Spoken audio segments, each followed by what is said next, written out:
Breaking news చూస్తున్నాం. బీజేపీలో సీనియర్లను పట్టించుకునే వాళ్ళు లేరని అన్నారు ఎమ్మెల్యే రాజా సింగ్. అధ్యక్షుడు రామచంద్రరావు చేతులు కట్టేశారని కిషన్ రెడ్డిపై పరోక్షంగా అటాక్ చేశారాయన. హైదరాబాద్ లో 3 కార్పొరేషన్లు గెలిచే పరిస్థితి ఎక్కడుందని విమర్శించారు.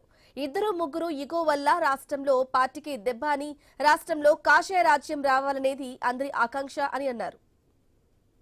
బండి సంజయ్ గారు, అదేవిధంగా మా ఈటెల గారు ఒక ప్లేస్లో కూర్చొని పెట్టి వాళ్ళకి కాంప్రమైజ్ చేపిస్తున్నారు. అభయ్ పాటిల్ గారు, ఇంకా మా డాక్టర్ లక్ష్మణ్ గారు, అందరు కూడా వీళ్ళందరూ ఒకటైతేనే తెలంగాణలో భారతీయ జనతా పార్టీని ఇంకా మనం స్ట్రాంగ్ చేయొచ్చు. ఆ ఒక మంచి ఆలోచనతోని అందరు కూర్చున్నారు, మంచిదే. కానీ ఆ ఇద్దరు వ్యక్తులు ఒక్కటైతే తెలంగాణలో మన బీజేపీ గవర్నమెంట్ వస్తుందా నేను అడుగుతున్నా.